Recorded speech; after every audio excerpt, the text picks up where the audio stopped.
The morning sun cast long shadows across Willow Creek, a small town where everyone knew each other's business.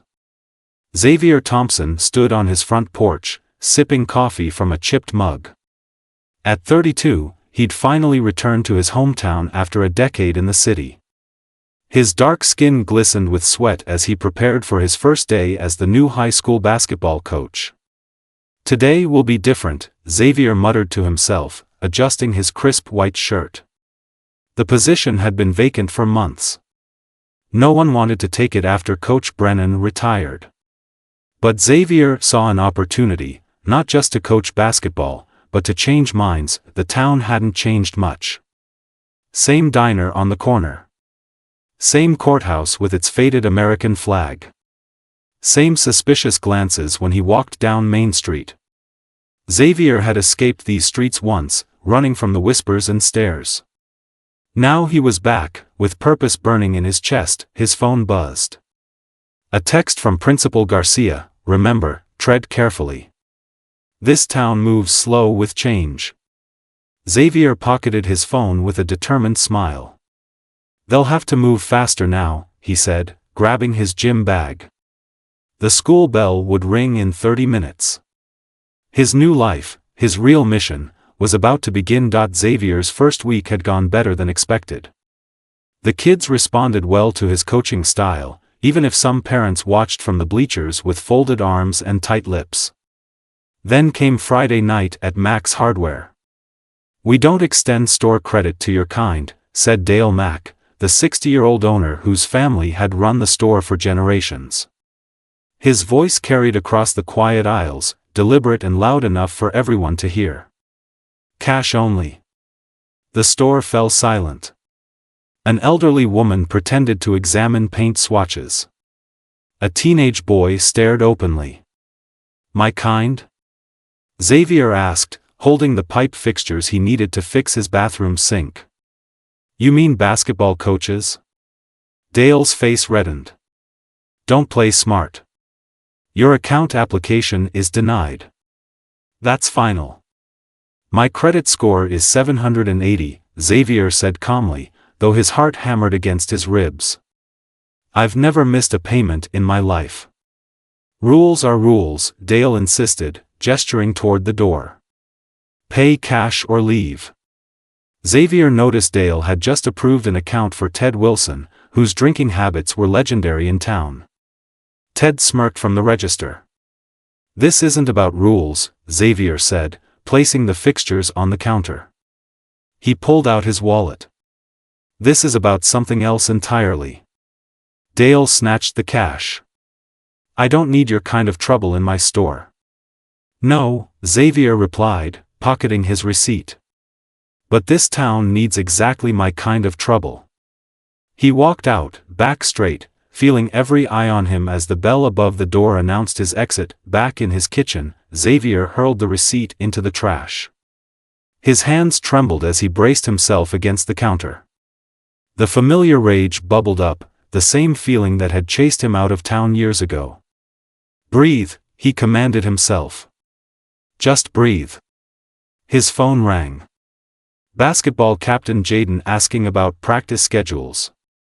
Zavier answered with forced cheerfulness, but after hanging up, the mask crumbled. "What am I doing here?" he whispered to his empty house. "Nothing's changed." On his refrigerator hung a photograph, Zavier with his mentor, Coach Mitchell, the man who'd believed in him when no one else did. "Change doesn't come to those who wait," Coach used to say. "It comes to those who make it happen." Zavier poured himself a glass of water. Two choices stretched before him: swallow this abuse like he had as a teenager, or stand and fight. Fighting meant risking his new job. Risking the kids who were starting to trust him. Maybe even risking his safety. His reflection stared back from the window, superimposed over the town's distant lights. Was he truly the same scared boy who'd fled 10 years ago? Or had the city forged someone stronger? "I didn't come back just to leave again," Zavier decided, his voice solidifying with each word. "This stops now." Sunday morning found Zavier at Sunrise Diner, pushing eggs around his plate. The bell above the door jingled, and in walked Elijah Washington, 72 years old with salt and pepper hair and eyes that had witnessed decades of struggle. "Mind if I join you, Coach?" Elijah asked, sliding into the booth without waiting for an answer. Word travels fast in small towns. Zavier nodded. "Mr. Washington. Didn't know you still lived here." "Never left," Elijah replied, ordering coffee. "Some battles need fighting from the inside." He leaned forward. "Dale Mack pulled that same stunt with me 30 years ago. And his daddy before him. So nothing changes," Zavier muttered. "I didn't say that." Elijah's eyes flashed. "When I was your age, I couldn't even enter through the front door of this diner. Now I own the building it sits in." Zavier looked up, surprised. "Change happens," Elijah continued, "but not through running, and not through fists. It happens through strategic pressure. Finding allies. Creating consequences." "What kind of consequences?" Elijah smiled, revealing a gold tooth. "Dale needs the school's business. The basketball team needs new equipment every year. You're on the purchasing committee now, aren't you?" Zavier's mind raced with possibilities. "You think I should fight this through economics?" "I think," Elijah said, sliding a business card across the table, "you should fight smart." Monday morning, Zavier arrived at school early. Principal Garcia raised an eyebrow when he requested the purchasing records for the past 5 years. "Research for my economics class," Zavier explained, which wasn't entirely false. He'd been asked to cover some classes. Back in his office, Zavier spread the documents across his desk. Mack's Hardware had received nearly 70% of the school's maintenance budget. An exclusive arrangement. Apparently, Zavier made 3 phone calls. First, to Ramon's Supply in the neighboring town.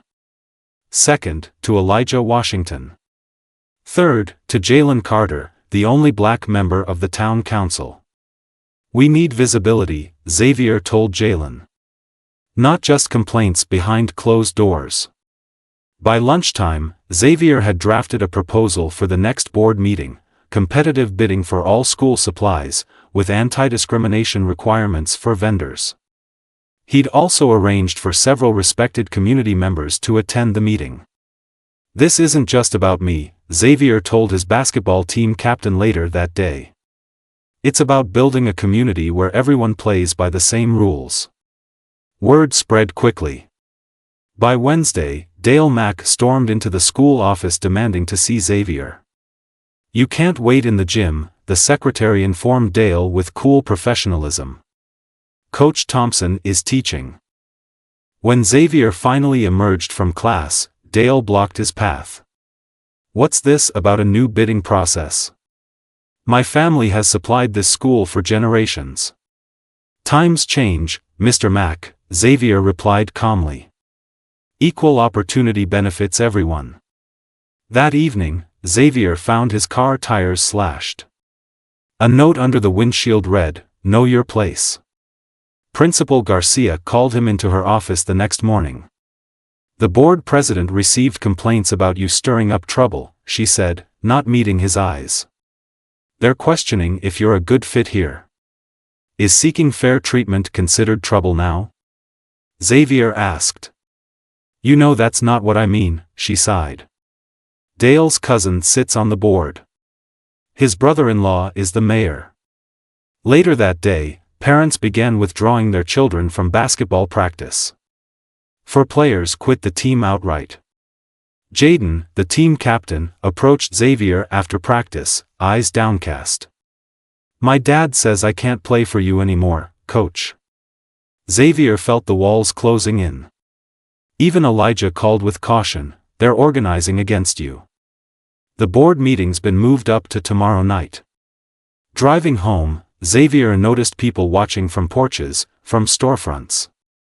A group of teens followed his car for 3 blocks. "They want me gone," Zavier realized. "And they're willing to do whatever it takes." The school board meeting room overflowed. Teachers, parents, and townspeople packed the space, with Dale Mack and his supporters occupying the front rows. Whispers rippled through the crowd as Zavier entered. He spotted Elijah and Jalen sitting together near the back, nodding encouragingly. Board President Wallace cleared his throat. "We're here to discuss procurement policies. Coach Thompson has raised concerns that this is ridiculous." Dale interrupted, standing. "My family has served this town faithfully for 60 years. This outsider comes back and suddenly we need new policies?" Zavier rose slowly. "I'm hardly an outsider, Mr. Mack. I was born here. And yes, we need new policies when the old ones allow discrimination." "That's a serious accusation," Wallace warned. "Not an accusation. A fact," Zavier replied, producing a folder. "I have signed statements from 3 community members denied credit at Mack's Hardware based solely on race, while white customers with worse credit histories were approved." Dale's face darkened. "You can't prove that." "Actually, I can," Zavier countered, nodding to Jalen, who distributed documents to the board members. "Credit applications showing the discrepancy. And recordings of Mr. Mack explaining his policy to me personally." The room erupted. Through the chaos, Zavier noticed movement near the door. Jaden had arrived with 5 teammates, all wearing their jerseys. "This town taught me to run from injustice," Zavier continued when the noise subsided. "But these kids deserve better. They deserve to see adults stand up for what's right, even when it's hard. Especially when it's hard." Dale pointed a trembling finger. "You're trying to destroy everything we've built." "No, Mr. Mack," Zavier replied, voice steady. "I'm trying to build something better." 3 weeks later, Zavier stood center court as his team warmed up for their first home game. The stands buzzed with excitement, more packed than anyone could remember for a season opener. The board's decision had been unanimous. All school contracts would now require competitive bidding and non-discrimination compliance. Dale Mack's exclusive arrangement was terminated, though he could still compete fairly for business. "Coach!" Jaden called, tossing a ball Zavier's way. "Look who came."